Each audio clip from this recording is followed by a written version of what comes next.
안녕하세요. 오늘은 EM플러스에 대해서 알아보도록 하겠습니다.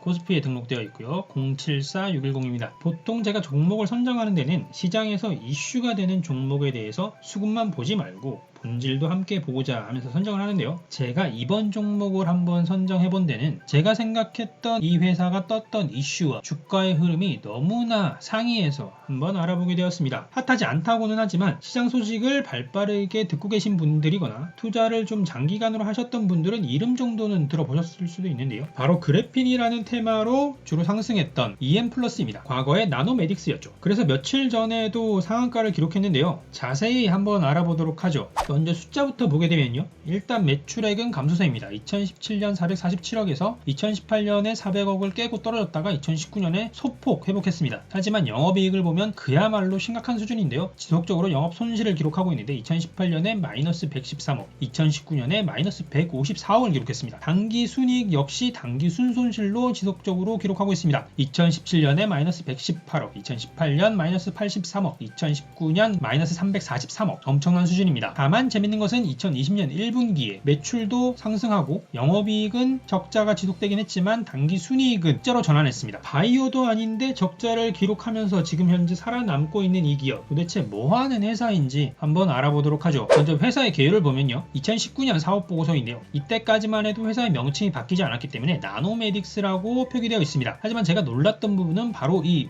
목적인데요. 소방용 기계, 기구 등 제조업을 영위할 목적으로 설립됐다고 하고 있습니다. 제가 알던 이야기랑은 전혀 관련이 없는 부분인데요. 그래핀을 알고 투자를 했었는데 소방용 기계, 기구라니. 사업의 내용을 좀 더 자세히 보도록 하겠습니다. 사업의 내용에서도 온통 소방사업 관련 이야기들밖에 없습니다. 산업에 관한 이야기뿐만이 아니라 매출 실적에서도 소방과 비소방으로 나눌 만큼 소방이 많은데요. 비소방도 조금 있긴 합니다만 이렇게 봐서는 제가 알던 이슈와 무슨 관계가 있는지 도무지 알 수가 없습니다. 그래서 좀 더 최근 보고서인 분기보고서를 한번 살펴봤습니다. 분기보고서에도 역시 유사한 형태로 되어 있습니다. 게다가 이번 분기에 비소방의 상품 매출은 전혀 일어나지도 않았습니다. 그렇다면 만약에 그래핀 관에서 매출이 없더라도 연구 조직이라도 있지 않을까? 라는 생각이 들었습니다. 하지만 인원의 구성에서 사업 부문을 보면 소방차 외에는 사업 부문이 없습니다. 굉장히 당황스러웠습니다. 도대체 그래핀으로 2차 전지를 하겠다는 기사의 내용은 무엇이었는지, 정말 그들이 기레기들이었고 낚시성 기사만 올린 것인지 도무지 알 수가 없습니다. 요즘 기자들에 대해서 개인적으로 약간 비호감이 있었는데 그게 약간의 증오로 바뀌어가고 있는 시점이었습니다. 그래서 한편으로는 EM플러스라는 이름의 또 다른 회사가 있는지 의심하기도 했습니다만 EM플러스라는 이름으로 상장된 회사는 이 회사밖에 없었습니다. 하지만 그나마 배터리 혹은 그래핀 관련해서 발견할 수 있었던 부분은 임원에 관한 부분이었습니다. 스탠다드 그래핀의 대표이사인 이정훈님께서 임원으로 있고요. 삼성 SDI 연구원 그리고 배터리 회사의 연구소 소장을 지낸 강태경님도 임원으로 있습니다. 이까지 보면 EM플러스 회사의 본질이 지금까지 배터리나 그래핀과 연관성을 갖는 것으로는 전혀 보이지 않지만 매출 하락 등에 따라서 기업의 속성을 아예 바꾸려는 것 아닌가? 라는 생각이 들었습니다. 하지만 그렇다고 하기에는 제가 이 다트 외에 좀 검색도 해봤지만 2차 전지 인력에 대해서 EM플러스에서 충원을 진행하고 있거나 연구 인력 확보를 나서는 것으로 보이지는 않았습니다. 하지만 이와 다르게 이번 회계 연도 끝날 때의 정기 주주 총회에서 사업 목적을 추가할 때 2차 전지 소재의 제조 판매업을 사업 목적으로 추가했습니다. 그러니까 지금 드러나지 않은 형태에서 뭔가 진행이 되고 있다라고 볼 수가 있을 것 같은데요. 어쨌거나 지금까지로 봤을 때 EM플러스 내에서 2차 전지 소재에 관해서 뭔가를 하겠다는 것이 아니라 주변의 관계 기업을 통해서 이 사업의 판매 혹은 제조 역량을 가지고 있고 그것을 사업화하는 전략을 선택한 것 아닌가라는 생각이 듭니다. 그 첫 번째가 바로 중국의 2차 전지 업체의 지분을 확보한 것입니다. EM플러스의 이전 기업명인 나노메딕스가 중국의 2차 전지 업체 2대 주주 지위를 확보했다. 그리고 그래핀을 주요 소재로 한 차세대 배터리 개발에 나선다 라고 이야기하고 있는 기사입니다. 이 회사의 이름은 강소 펑청 뉴에너지 파워테크놀로지라고 하는데요. 이 회사에 약 70억 정도를 투자를 했고 지분 30% 30% 정도를 확보했습니다. 그리고 FC 뉴에너지가 스탠다드 그래핀으로부터 그래핀을 공급받아서 진행을 하는데, 이 경우 그래핀을 응급제로 사용한 경우에 용량이 증가했다, 흑연을 사용했을 때보다 라고 이야기하고 있습니다. 아마 이 내용만 봤을 때는 기업에서 전달한 내용을 조선비주에서 그냥 받아 쓴 내용 같긴 합니다. 하지만 그 관계에서 신빙성을 가질 수 있는 부분 중 하나는 스탠다드 그래핀과 EM플러스의 관계입니다. EM플러스의 이전 기업명인 나노메딕스에서 그래핀 기업 스탠다드 그래핀에 투자했고 2대 주주 지위를 확보했다고 2019년 기사에서 나오고 있습니다. 2019년 나노메딕스가 스탠다드 그래핀의 전환사채에 투자를 했고, 이것을 전환할 경우에는 지분이 15에서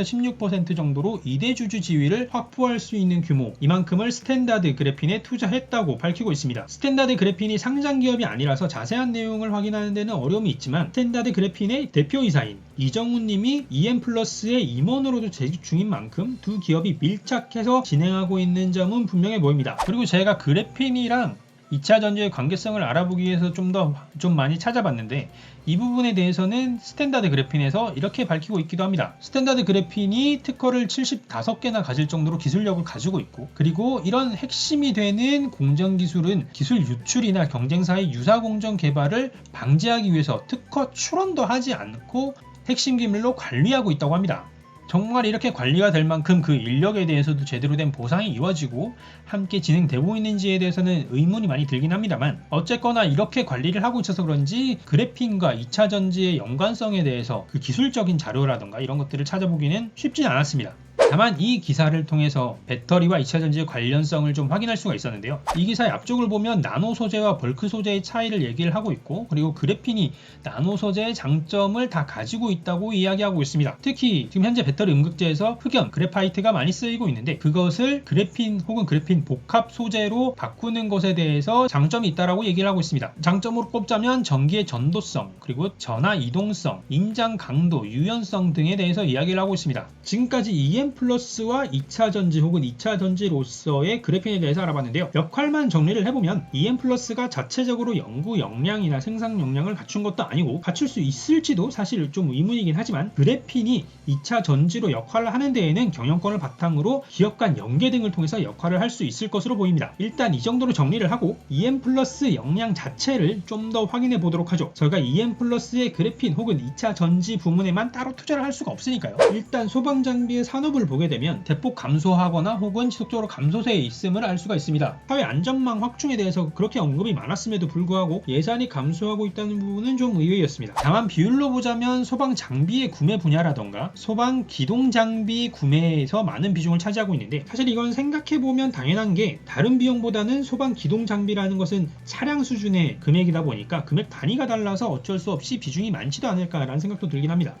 같이 숫자를 함께 보게 되면요, 매출은 소폭 증가했습니다. 작년 동기에 23억 수준에서 올해 35억 수준으로 증가했습니다. 작년에는 매출 원가가 너무 높아서 파는 것 자체가 손해였는데요, 올해 같은 경우에는 그래도 파는 것 자체는 이익이긴 했습니다. 하지만 그 이익률이 높지 않았기 때문에 판관비를 더하게 되면 영업이익은 손실이 났고요. 영업손실 17억 정도를 기록했습니다. 다만 재밌는 것은 영업 외 활동에서 이 같은 손실을 만회했는데요. 특히 금융수익이 꽤나 많았습니다. 금융수익이 100억 원이 넘었는데, 금융수익의 많은 부분을 차지하고 있는 것이 파생상품의 평가이익이었습니다. 이것을 바탕으로 단기 순손실에서 단기 순이익으로 흑자 전환하긴 했는데요, 영업 외 부분이기 때문에 지속적으로 이렇게 흑자 전환을 유지해 갈 수 있을까라는 부분은 좀 의구심이 남습니다. 그리고 재무상태표도 함께 보게 되면요, 일단 유동자산이 굉장히 떨어졌는데, 떨어진 유동자산 중에 가장 많은 부분은 현금 및 현금성 자산입니다. 지금 현재 매출이 어느 정도 괜찮다거나 그렇다라고 하면 투자를 했다거나 다른 식으로도 생각을 할 수가 있겠지만, 지금 매출이 안 좋은 상태라서 정말 이 기업의 현황이 어려워서 이렇게 된 것 아닌가라는 생각도 들긴 하고요. 이와 유사하게 추정할 수 있는 것이 최근 많은 전환사채를 발행하면서 돈을 끌어당기고 있기 때문에 유동성이 많이 떨어진 것이 아닌가라는 생각도 들긴 합니다. 그 외 비용 같은 경우에는 유동자산만큼 인상적이진 않았는데요. 하지만 하나 더 꼽을 수 있었던 것은 바로 결손금입니다. 지속적으로 적자가 누적되고 있기 때문에 자본 계정에 결손금이 누적되어서 540억의 결손금이 누적되어 있습니다. 재정 상황이 쉽지 않은 상황으로 보입니다. 그러니까 지금까지의 EM플러스의 현황을 노출된 정보로만 정리를 해보면요, 일단 그래핀과 2차 전지 그리고 EM플러스를 엮어낸 기사는 낚시성이라고 봐야 하거나 혹은 예언적 기사로 봐야 할 듯 합니다. 실체가 전혀 없는 것은 아니지만 해당 산업이나 해당 물질, 해당 상품 등이 EM플러스에서 직접 수행하는 것은 아닌 것으로 보이고 실제 관련 소식으로 업계가 들썩이고 있는 것으로 보이지도 않아서 업계에서 실질적 가치를 발현할런지에 대해서는 의구심이 아직까지 남아 있습니다. 게다가 원래 진행하던 소방사업 관에서는 수익성과 규모 모든 면에서 힘들어지는 것으로 보이고요. 하지만 긍정적으로 해석할 수 있는 것은 새로운 임원인 배터리 연구 임원을 데려왔다는 것과 단순히 지분이 아닌 경영 참여가 가능한 수준으로 소재와 부품, 그러니까 그래핀과 2차 전지 기업에 관여할 수 있다는 점, 그리고 한 가지 더 꼽자면 임원으로서 짐 로저스가 함께 하고 있다는 점도 적어도 주식의 관점에서는 긍정적으로 해석할 수 있는 부분이 아닌가 생각합니다. 그렇다면 주가는 어떨까요? 사실 제가 주로 핫한 주식만 하다 보니까 이렇게 최근에 힘들어하는 주식은 참 보기 어려운데요. 주가를 보면 6월 22일 상한가를 기록한 다음에 힘없이 무너지고 있습니다. 그런데 좀 알아보면 이 같은 주가의 흐름은 이번이 처음이 아닙니다. 2월 3일도 23% 오른 다음에 횡보를 하다 미끄러졌는데요. 이때도 그래핀 관련해서 기사가 떴었습니다. 그리고 좀 더 예전으로 가보면 11월에도 이 같은 일이 있었고요. 그러니까 본질이 계속해서 준비 중인데 그것이 어땠던 간에 실현될지 되지 않을지 가능성이 제대로 확인되지도 않은 상태라서 기사를 통해서 주가가 오르기만 하고 그 자리를 지키지 못하는 것이 이 주식의 특징으로 보입니다. 하여튼 분봉으로 보게 되면 지금의 주가는 굉장히 힘을 못 쓰고 있는데요. 떨어지다가 받쳐주는 자리에서 제대로 받쳐주지 못하고 다시 밀리고 그렇게 다시 밀리면서 계속해서 내려가고 있습니다. 그렇게 하면서 일간의 저점을 어제도 그렇고 오늘도 그렇고 계속해서 낮은 지점으로 바꿔가면서 가고 있는데요. 이렇게 떨어지다 보니까 어느새 9월 22일 날 상승하던 지점에 주가가 위치해 있습니다.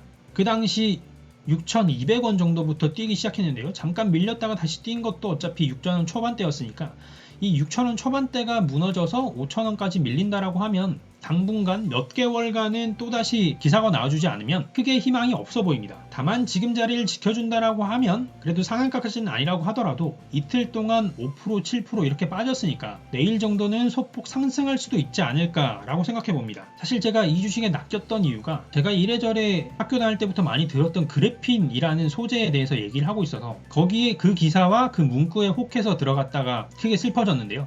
오늘 이렇게 자세히 다시 알아보면서 기사에 낚이지 말아야지 라는 생각을 다시 하고 있습니다. 그런 생각을 하면서 투자를 한다는 게 항상 이 다른 그래프나 캔들 차트가 올라가는 걸 보면 순간적으로 참지 못하고 매수를 해버리는 경우가 있어서 이런 걸 참아내는 것이 고수가 되는 길이 아닌가 싶습니다. 어쨌거나 일단 EM플러스는 아직은 2차 전지나 그래핀이라는 본질에 대해서는 의구심이 많이 남는 상태고요. 이런 의구심이 해소된다라고 하면 이런 의구심의 해소가 될 수 있는 2분기의 반기 보고서 등을 통해서 한 번 더 확인을 해보면 EM플러스가 새로운 투자의 가치가 있는 기업으로 자리 잡을지 아니면 그냥 여전히 기사로만 튀어오르는 주식이 될지 알 수 있지 않을까 생각합니다. 이번 영상에서는 꿈의 소재 그래핀으로 꿈을 꾸고 있는 것 같은 주식 EM플러스에 대해서 알아봤습니다. 저의 투자 여부와 관계없이 한국 기업으로서 그래핀의 산업화를 꿈이 아닌 현실로 만들어주길 기대하면서 저는 그럼 다음에 새로운 주식과 정보로 찾아뵙겠습니다.